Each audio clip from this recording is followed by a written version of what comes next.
dopamine detox today. It was a bit of a last second decision. I mean, I decided to do it last night. Right off the bat, I noticed getting up and out of bed today took a little longer than usual, I think because I knew what the day held. And that's an utter lack of pleasurable stimulation, but it's good. It's something I think I need, but also, of course, it's for a video.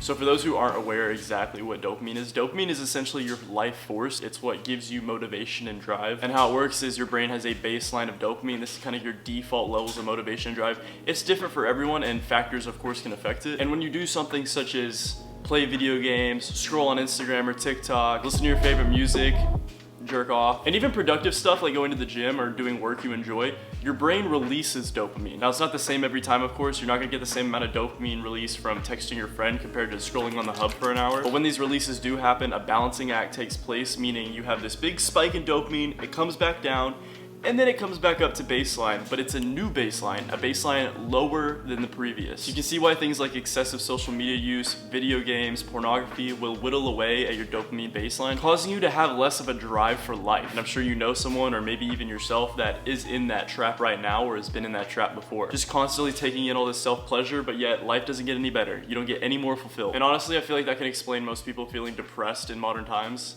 It's just a lack of dopamine. It's like, yeah, of course you don't want to get out of bed. You don't have the chemicals to get out of bed. And if you go to a doctor about it, they're not gonna say anything about dopamine. If anything, they're just gonna give you medicine to affect your serotonin. But yeah, I think it's long overdue that I do one of these. I haven't done one in a while, and while I am somewhat disciplined, I'm somewhat more productive. I would say more than the average person. There's still plenty of times where I scroll social media too much. I'll watch a bunch of YouTube videos that really just entertain me. They're not actually providing much value. And sometimes even the things I wanna get done get neglected. So let's take a dopamine detox.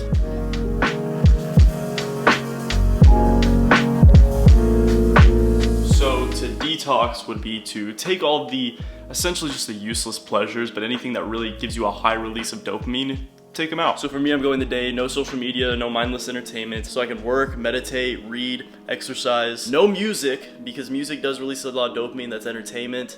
However, I will be listening to podcasts, but only podcasts that are straight information, nothing entertainment-wise. Which for me is probably gonna be either Andrew Huberman or Jordan Peterson. So most mornings, I've been going out and doing some form of either walking, jogging, or jumping rope. So that's what we're gonna do now. It's not exactly the morning, it's 10, but still.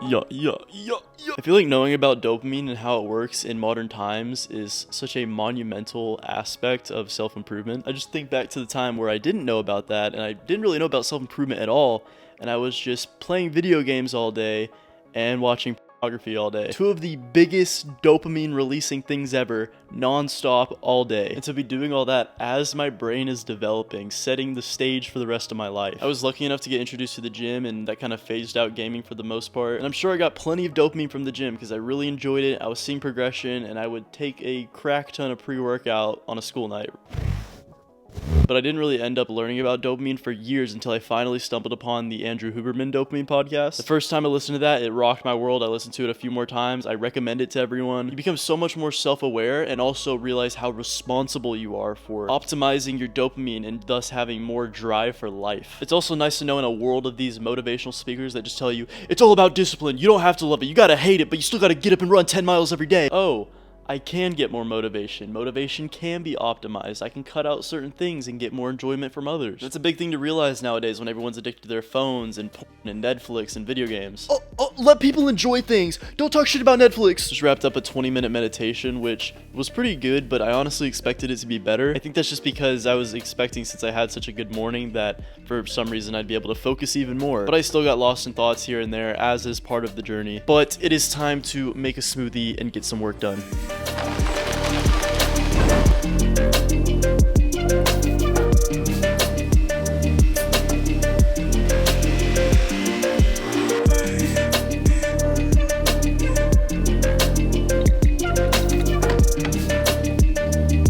gonna train today. However, I will not be going to Alphaland because that is just too much stimulus. You could have like 5 different conversations with people there, blaring music, so many people, so many sights to see. Plus, I just straight up enjoy lifting there quite a bit, so we're gonna go somewhere that's not as fun.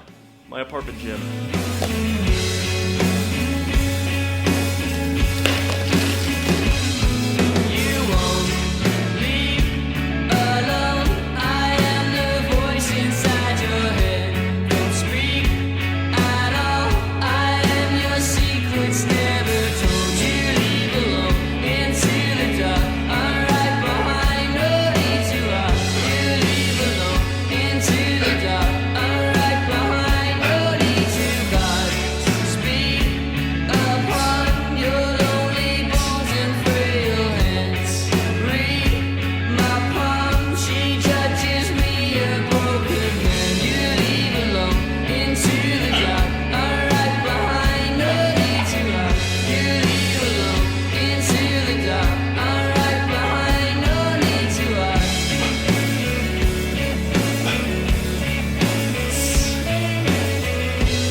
Post-workout in a bar, code Kenny. So it's currently 8, and what's funny is I kind of realized this isn't that bad. My screen time for the day is like 2 hours, and if you take out YouTube, which was just the podcast, it was like 20 minutes. But what were the benefits I got out of this little dopamine detox? Well, the first thing was I was simply just way more focused throughout the day. It was an extremely productive day. However, I can't help but think it's sad that this is just how it's supposed to be. Our brains really aren't made for all that distraction. We've just gotten so used to it. So to have a day where I simply am not allowed to dwell into distraction at all makes you realize, oh wow, this is how it just should be like most days. Now, do I think that means you should do a straight up dopamine detox every day for the rest of your life and be a monk? Not necessarily, but I do think that everyone should deepen their understanding of dopamine and just actively work to cut out a lot of useless distraction, useless entertainment, and be epic, sigma, productive, money, high-value male, giga chad, alpha, mega, shregma. Lucky for me, I didn't get any dopamine from my recent YouTube video doing well because I didn't. If you haven't seen my recent video where I talk about the idea of luck, it's one of my best videos. Please, I think you'll get a lot of value on it. It's on the screen right now. Click it. Thank you for watching. Please comment your thoughts. Are you gonna try dopamine detox? Ooh, I don't know, maybe. Ooh.